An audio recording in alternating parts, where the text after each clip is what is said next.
یہ سوال ہی نہیں کہ ہم میلاد مناتے ہیں، یہ بتائیے کہ میلاد کیوں نہ منائیں؟ آپ کوئی ایویڈنس ہے ان قرآن؟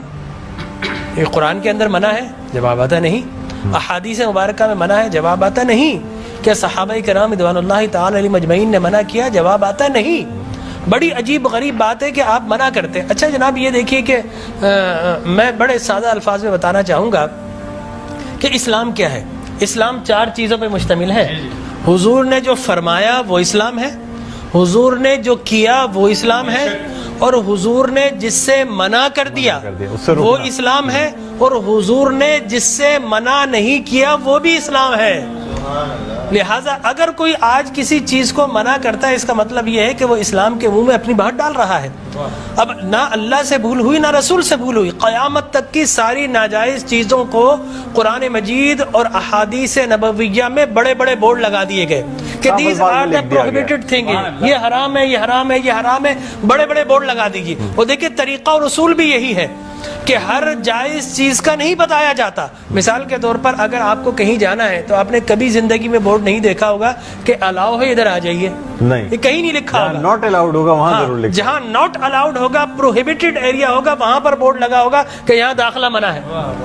لہٰذا قرآن و احادیث میں بھی بڑے بڑے بورڈ لگا دیے، یہ حرام، یہ حرام، یہ حرام۔ اور مجھے کہنے دیے ڈاکٹر صاحب، اللہ کا نبی بنیادی طور پر ہر جائز کام کروانے نہیں آتا، بالکل نہیں۔ دراصل اللہ کا نبی ہر ناجائز کام سے روکنے کے لیے آتا ہے۔ اگر جائز کام کی اگر جائز کام کروانے آتا اور جائز کی فہرست بنتی تو قرآن 30 پاروں پہ ہی 30,000 پارے بھی کم پڑ جاتے کہ یہ بھی جائز، یہ بھی جائز، یہ بھی جائز، یہ بھی فہرست، ایک پوری فہرست بن جاتی۔ کہاں تک ہم قرآن حفظ کرتے؟ لہٰذا قرآن کے اندر اللہ کو جو ناپسند چیز ہے ان کا بیان ہے، اللہ کو جو پسند ہے ان کا بیان ہے۔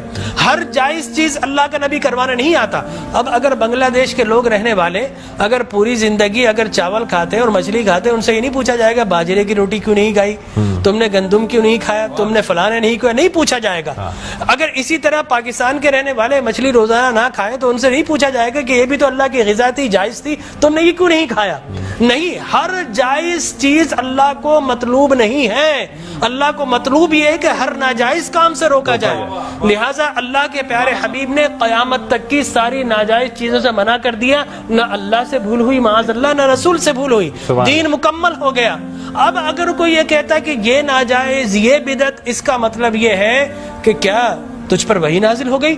باب نبوت تو بند ہو چکا ہے، اب تو کس بنیاد پر کر رہا ہے؟ دیکھیے اب کس بنیاد پر تم منع کر رہے ہو۔ اور میں آپ کو بتاؤں ڈاکٹر صاحب، یہ دین کا مسلمہ اصول ہے کہ کسی چیز کے جواز کے لیے کوئی ضعیف حدیث بھی کافی ہے، لیکن کسی چیز کے حرام یا بدعت ہونے کے لیے قرآن اور احادیث کی نص قطعی چاہیے آپ کو، اور حدیث متواترہ چاہیے، اس کے بغیر آپ کسی چیز کو حرام نہیں کر سکتے۔ اس لیے کہ اسلام گلا گھونٹنے کے لیے نہیں آیا، اسلام تو راحتیں دینے کے لیے آیا ہے۔ لہٰذا جو ناجائز چیزیں تھی اسلام نے وہ منع کر دی 1400 سال پہلے۔ اب اگر کوئی کہتا ہے کہ جناب آپ میلاد کیوں مناتے ہیں، تو میں کہتا ہوں یہ سوال ہی نہیں، بڑے احمق لوگ ہیں جو جائز کی دلیل مانگ رہے ہیں۔ اور بھائی دلیل تو ناجائز کی ہوتی ہے، لہٰذا آپ ناجائز کی دلیل دیجئے کہ قرآن میں منع کیا کہ احادیث میں، بلکہ اب میں یہ کہتا ہوں اس بات کے بعد آپ قرآن پڑھیے، اللہ تبارک و تعالی نے 5 نبیوں کا میلاد قرآن میں بیان کیا ہے۔ حضرت آدم علیہ الصلوۃ والتسلیم کے میلاد نامے قرآن کے 5 رکوع پر متفرق پہلا واقعہ ہی میلاد نامہ آدم ہے۔ فرشتوں کو جمع کیا، میں آدم کو پیدا کرنے والا ہوں، کیا کریں؟ سیلیبریشن کرو۔ آدم کی ولادت کا موقع، نفخت فیہ من روحی فقعوا لہ ساجدین، جیسے ہی میں یہ آنکھ کھول دیں، یہ پیدائش ہو جائے، ولادت ہو جائے، تو تمہیں کیا کرنا ہے؟ اس کو سجدہ کرنا ہے۔ اللہ تبارک و تعالیٰ فرماتا ہے کل مجمعون الا ابلیس، سارے فرشتوں نے سیلیبریٹ کیا، آدم کو سجدہ کیا سوائے ابلیس کے۔ تو معلوم یہ ہوا کہ جس نے میلاد منایا اللہ نے اسے نورانی قرار دے دیا، اور جس نے انکار کیا اللہ نے اسے شیطانی قرار دے دیا۔ سبحان اللہ سبحان اللہ۔ لہٰذا اسی طرح میں 2 منٹ بس، اسی طریقے سے سورہ قصص میں حضرت موسیٰ علیہ الصلوۃ والتسلیم کی میلاد نامہ اللہ نے 28 ابتدائی آیات میں بیان کیا. اور حضرت یحییٰ علیہ الصلوۃ والتسلیم کا میلاد نامہ سورہ مریم میں کیا سلام علیہ یوم ولدا، سلام ہو یحییٰ پر کس دن؟ جس دن وہ پیدا ہوئے. لہذا نبی پیدا ہو رہا تو اللہ سلام بھیج رہا ہے. اور پھر حضرت عیسیٰ فرماتے والسلام علیک یوم ولدت و یوم اموت و یوم ابعث حیا، سلام ہو مجھ پر جس دن میں پیدا ہوا. سرکار نے فرمایا. اور پھر اللہ تبارک و تعالی نے ووالدین وما ولد کہہ کر حضور کے میلاد کو بیان کیا. اور حضرت مریم کی میلاد کو اللہ نے سورہ آل عمران میں بیان کیا. پھر سرکار نے فرمایا کہ میرے غلام الجمعۃ عید للمسلمین. لوگ کہتے ہیں 2 عیدیں، تیسری عید مل گئی. حضرت عمر بن خطاب سے پوچھا کہ یہ الیوم اکملت لکم دینکم، یہ آیت ہمارے نبی پر نازل ہوتی تو ہم 2 عیدیں مناتے، ہم تو بطور عید مناتے. حضرت عمر نے حضرت ابن عباس دونوں سے احادیث فرمایا میاں تم ایک عید کی بات کر تو ہماری تو 2 3 عیدیں تھی اس دن. وہ یوم عرفہ تھا مسلمانوں کی عید کے دن، وہ جمعۃ المبارک تھا مسلمانوں کی عید کے دن، وہ تکمیل دین کا دن تھا، وہ مسلمانوں کی عید کا دن ہے. لہٰذا یہاں پر تو پہلی، دوسری، تیسری، چوتھی، 5ویں نہ جانے کتنی عیدیں. اور صحیح مسلم کی حدیث مبارک رسول اللہ نے 5 عیدیں بیان فرما دی. ایام تشریق، یوم نحر، اس کو سرکار نے عید قرار دیا. لہٰذا معلوم یہ ہوا کہ سرکار دو عالم. اور پھر میں عرض کر رہا تھا کہ آدم پیدا ہوئے، فرمایا الجمعۃ عید للمسلمین، جمعہ مسلمانوں کی عید کا دن. فرمایا رسول اللہ کیوں؟ فرمایا فیہ خلق آدم، اس لیے کہ اس دن تمہارے باپ آدم پیدا ہوئے. معلوم ہو آدم پیدا ہو تو عید کا دن، اور جس دن فخر بنی آدم پیدا ہو ہزاروں عیدوں کا عید. یہ عید بھی ہے اور یقینی طور پر جشن بھی ہے. دیکھیے حضرت عیسیٰ ابن مریم علیہ الصلوۃ والتسلیم پیدا ہوتے نا، اللہ تبارک و تعالی حضرت مریم کے پاس پینے کے لیے کچھ نہیں تھا. اللہ فرماتا وَهُزِّي إِلَيْكِ بِجِذْعِ النَّخْلَةِ تُسَاقِطُ عَلَيْكِ رُطَبًا جَنِيًّا، اے مریم گھبرا مت، اللہ کے میرا نبی آنے والا، اس کی ولادت ہونے والی ہے. یہ سوکھا ہوا درخت ہے، اس کو ہاتھ تو لگا. حضرت مریم جیسے ہی ہاتھ لگاتی ہیں اللہ تبارک و تعالی میلاد عیسیٰ کی خوشی میں اس کو ہرا بھرا کر دیتا ہے اور پانی جاری و ساری کر دیتا ہے.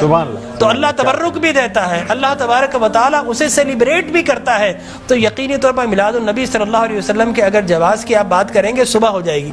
میں قرآن سے بھی بیان کرتا رہوں گا، میں احادیث نبویہ سے بھی بیان کرتا رہوں گا. لیکن ناجائز کی ایک دلیل اگر کوئی ہمیں دینا چاہے تو ہم موجود ہیں میٹرو ٹی وی پر، کوئی ایک دلیل ہمیں دے دے. لوگ کہتے ہیں بدعت بدعت یہ بدعت. او بھائی بدعت، ہر نیا کام بدعت نہیں ہوتا، ہر نیا عقیدہ بدعت ہوتا ہے. لہذا وہ سمجھے نہیں، ہر نیا کام بدعت نہیں ہے. میں آپ کو ثابت کر دوں ہر نیا عقیدہ بدعت ہے. لیکن آپ شیطان نے جب جو جس چیز پہ انسان کا ہے وہ قائم ہے، ہر نیا کام، اگر ہر نیا کام بدعت ہوتا، خوشی منانا، عید منانا، اس میں تو کوئی ایسی بات انوویشن ہے اسلام کے اندر. آپ یہ دیکھیں نا حضور اکرم صلی اللہ علیہ وسلم کی وفات شریف کے بعد قرآن مجید جمع کیا بدعت، پھر اس کے بعد تراویح بدعت. وہ بخاری کے ہذہ نعمت البدع، حضرت عمر بن خطاب کے الفاظ ہے کتنی پیاری بدعت ہے کہ میں نے تراویح شروع فرما دی. تو مقصد وہ کہ بدعت اچھی بھی ہوتی ہے. صحابہ کرام بدعت حسنہ بھی ہے، بدعت مذمومہ بھی ہے. اور مذمومہ بدعت کیا ہے؟ اچھی چیز کو مٹا دینا. اور بدعت حسنہ کیا ہے؟ کسی اچھی کام کا جاری کرنا. فرمایا من سن سنتا حسنتا فلہ اجرھا واجر من عمل بها الى یوم القیامہ.